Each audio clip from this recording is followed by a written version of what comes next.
mendukung bea cukai dalam melakukan perbaikan dan tidak menjadikan kesalahan oknum menjadi dosa institusi, Kejaksaan Agung ataupun Polri dalam kasus dugaan korupsi.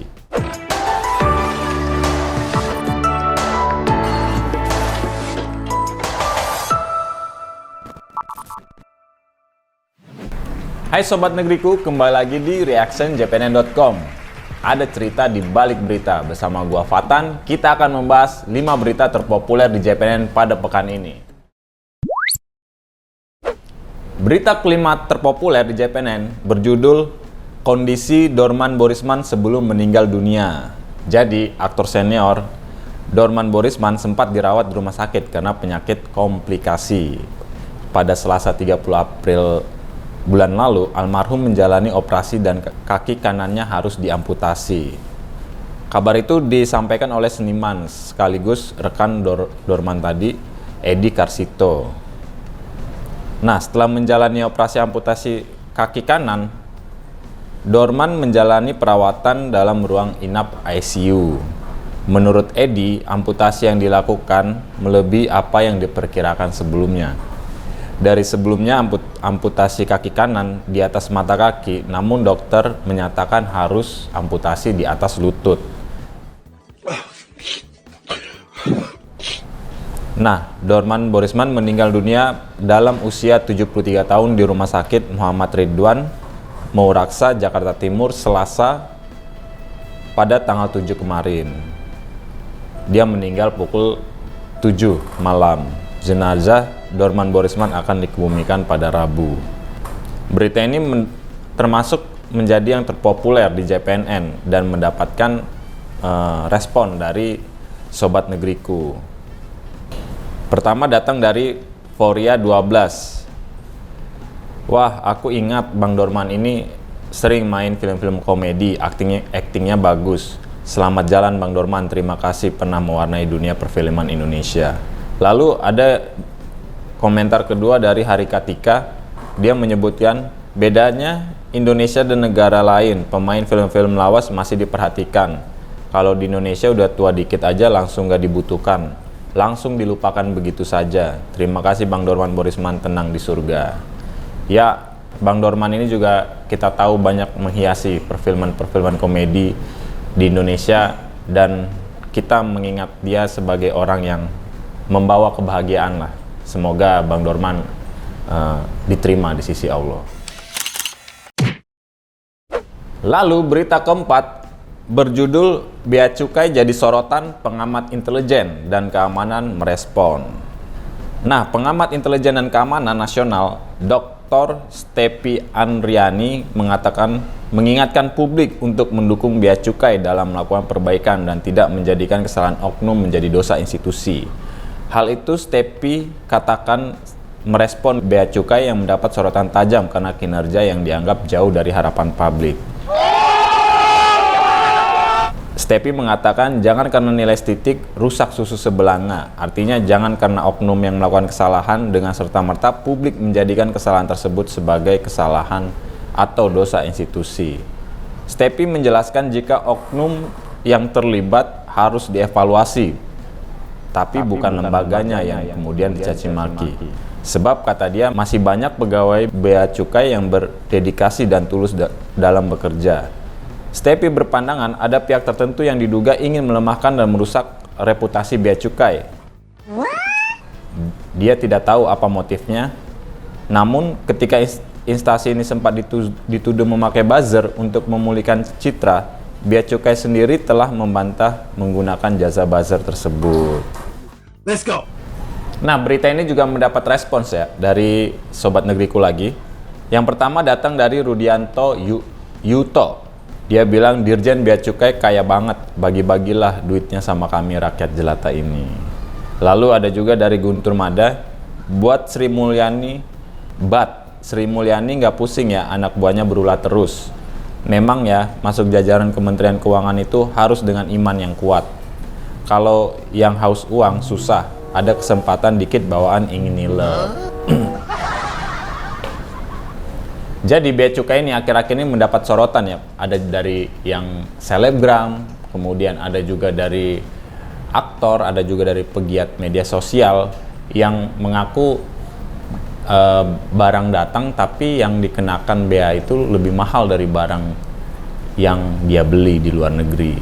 Ya apapun itu, semoga oknum-oknum bea cukai ini bisa benar-benar fair lah, lalu juga bisa melihat permasalahan yang ada dalam perbeaan dengan sebaik-baiknya. Kemudian berita ketiga terpopuler di JPNN berjudul Kasus Penganiayaan Pembacokan Mahasiswa Unpam, Polisi Tetapkan 4 Tersangka. Setelah melakukan penyelidikan, polisi menetapkan 4 tersangka dalam kasus penganiayaan dan pembacokan yang menimpa sejumlah mahasiswa Universitas Pamulang saat melakukan ibadah. Peristiwa itu terjadi di Jalan Ampera, Kelurahan Babakan, Kecamatan Setu, Kota Tangsel pada Minggu yang lalu. Nah, Kapolres Metro Tangerang Selatan AKBP Ibnu Bagus Santoso mengatakan dalam serangkaian gelar perkara dapat disimpulkan cukup bukti sehingga terhadap beberapa saksi yang terlibat kemudian ditetapkan sebagai tersangka. Mereka inisial D, umur 53 tahun, lalu ada inisial I 30 tahun, inisial S 36 tahun, dan inisial A 26 tahun. Ibnu menjelaskan kronologi kasus ini berawal pada Minggu sekitar pukul 7.30 malam di sebuah rumah di Jalan Ampera. Saat itu ada saudara kita umat Nasrani itu sedang melakukan doa bersama. Selanjutnya tersangka D mendatangi rumah tersebut sambil berteriak-teriak agar membubarkan diri. Kemudian datang tersangka lainnya, inisial I, S, dan A sambil membawa sajam. Mereka mengancam para jemaat yang sedang beribadah. Kemudian korban berinisial A, umur 19 tahun, yang merasa terancam langsung melaporkan kejadian tersebut ke Polres Metro Tangerang Selatan. Dia membuat laporan ke polisian, kemudian Kapolres mengatakan 4 orang tersebut ditetapkan sebagai tersangka dengan dasar yaitu D yang meneriaki korban dengan nada intimidasi dan umpatan, kemudian I berteriak lalu melakukan dorongan terhadap korban sebanyak 2 kali, kemudian S dan A yang membawa senjata tajam jenis pisau untuk melakukan kekerasan dan menakuti korban agar membubarkan diri. Ibnu menambahkan barang bukti yang telah diamankan yaitu sebuah rekaman video, 3 senjata tajam jenis pisau, dan 2 buah kaos. Singkatnya, mereka itu terancam maksimal 10 tahun penjara akibat perbuatan para pelaku. Nah, sebelumnya viral di media sosial yang diunggah mahasiswa Unpam mengalami kekerasan hingga pembacokan saat melakukan ibadah. Dalam video yang beredar, tampak sejumlah mahasiswa ketakutan dikerumuni massa. Beberapa dari mahasiswa tersebut terkena sabetan senjata tajam. Salah satu mahasiswa mengaku ada pihak RT setempat yang turut melakukan persekusi. Berita ini cukup populer ya sekarang di media sosial dan di media massa. Di teman-teman Sobat Negeriku juga memberikan perhatian terhadap kasus ini. Pertama datang dari Eka Magdalen. Dia menyebutkan zaman sudah maju, masih ada yang intoleran kayak gini. Halo Pak RT dan warga yang beringas, itu mereka cuman berdoa bersama seperti kalian kalau pengajian bersama di rumah warga. Salahnya di mana? Nggak pakai pengeras suara juga. Berkumpulnya juga dalam ruangan untuk berdoa, nggak sampai nutup jalan, please deh. Lalu ada dari Taufika Riman. Manusia model begini nih yang bikin malu umat Islam lainnya. Kami cinta damai tapi tercoreng gara-gara setan yang gelap mata, nggak tahu diri. Nanti giliran bikin pengajian di rumah Pak RT sampai nutup jalan-jalan. Mengkhawatirkan ya perbuatan para pelaku ini. Mereka melakukan persekusi terhadap saudara-saudara kita beragama Nasrani yang sebenarnya praktik ibadah itu dilindungi oleh undang-undang. Kita berharap semoga polisi menindak tegas orang-orang yang merusak nama baik atau kerukunan warga negara ini. Nah, berita terpopuler kedua itu datang dari Mas Ganjar yang berjudul Ogah Gabung Prabowo Gibran, Ganjar pilih jadi pengontrol. Jadi Ganjar Pranowo mendeklarasikan tidak akan masuk ke pemerintahan era Prabowo Subianto dan Gibran Rakabuming Raka nanti. Dia menyampaikan itu pada saat acara Halal Bihalal TPN Ganjar Mahfud di Menteng, Jakarta Pusat, Senin kemarin. Nah, tapi di sisi lain, Ganjar juga mengaku menghormati pemerintahan mendatang dan memilih menjadi pihak pengontrol. Dia mengatakan, kami akan melakukan kontrol dengan cara yang benar sehingga moralitas politiknya ada. Cara berpolitik yang benar mesti naik kelas. Dan semua sama-sama terhormat, tidak perlu saling mencibir. Ganjar mengatakan cara paling mengkritik yang paling pas terhadap pemerintahan mendatang ialah jalur konstitusional. Emang apa sih nggak boleh? Menurut Ganjar itulah cara yang paling bagus yang bisa dilakukan dengan tindakan-tindakan yang pas untuk melakukan suatu kontrol. Diketahui sejumlah elit TPN hadir dalam acara Halal Bihalal tersebut, antara lain Oso, Hasto, Arwani Taufani, Yeni Wahid, Arsyad Rashid, Todung Mulya Lubis, hingga Andika Perkasa. Berita ini sama seperti berita sebelumnya, mendapat perhatian dari Sobat Negeriku. Pertama itu datang dari Hikbalam. Nggak apa-apa, udah bener Pak Ganjar jadi oposisi. Kalau semuanya bela Prabowo dan Gibran, siapa yang akan mengawasi mereka? Dah, diawasi aja masih berani main di MK. Apalagi kalau los nggak diawasin. Bisa hancur negara ini kalau pejabat-pejabat serakah nggak diawasin. Lalu ada juga datang dari Cecep Sura. Kita tunggu PDIP bakal jadi oposisi nggak keputusannya. Sudah nggak bisa mengharapkan Nasdem dan PKB yang oportunis dan mengkhianati pendukung. Mau kecewa tapi ya ini politik. Kami berharap pada PDIP.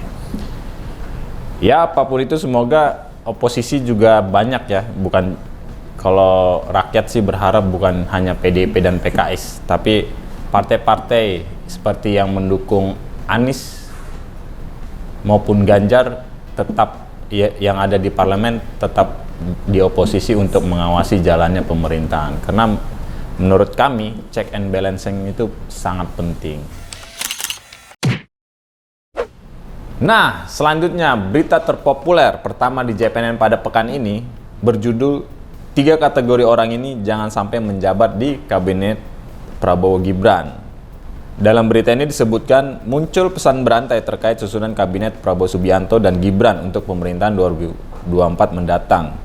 Ketua Umum Ikatan Sarjana Al-Wasliyah Aderi Zulkifli Sitompul mengatakan kabinet Prabowo Gibran harus diisi oleh orang-orang yang memiliki kompetensi dan kredibilitas tinggi. Aderi mengatakan sangat prihatin apabila nantinya diisi rata-rata oleh orang-orang yang tidak memiliki kemampuan. Aderi pun memberikan dukungan penuh atas pesan yang diutarakan oleh Menko Maritim dan Investasi Luhut Binsar Panjaitan terkait susunan kabinet. Jangan sampai nantinya Presiden terpilih Prabowo Subianto membawa orang-orang toksik ke pemerintahan. Menurut Aderi, yang dimaksud Luhut sebagai toksik adalah orang yang masuk di dalam kategori bermasalah. Pertama, seperti orang yang pernah diperiksa KPK, Kejaksaan Agung, ataupun Polri dalam kasus dugaan korupsi. Kemudian kedua adalah orang yang terbukti menyalahgunakan kekuasaan saat dia menjabat sebagai menteri di kabinet Presiden Jokowi. Selanjutnya ketiga adalah orang yang moralitas rusak dan melakukan penghinaan pada Pak Prabowo maupun Gibran pada saat berlangsungnya kampanye di 2024. Menurut Aderi, tak ada alasan bagi Prabowo Gibran memilih para menteri yang berasal dari latar belakang aktivis, termasuk yang mengerti tentang mengatur organisasi skala nasional, serta berwawasan luas entrepreneurship yang tidak butuh lagi kekayaan. Emang apa sih nggak boleh?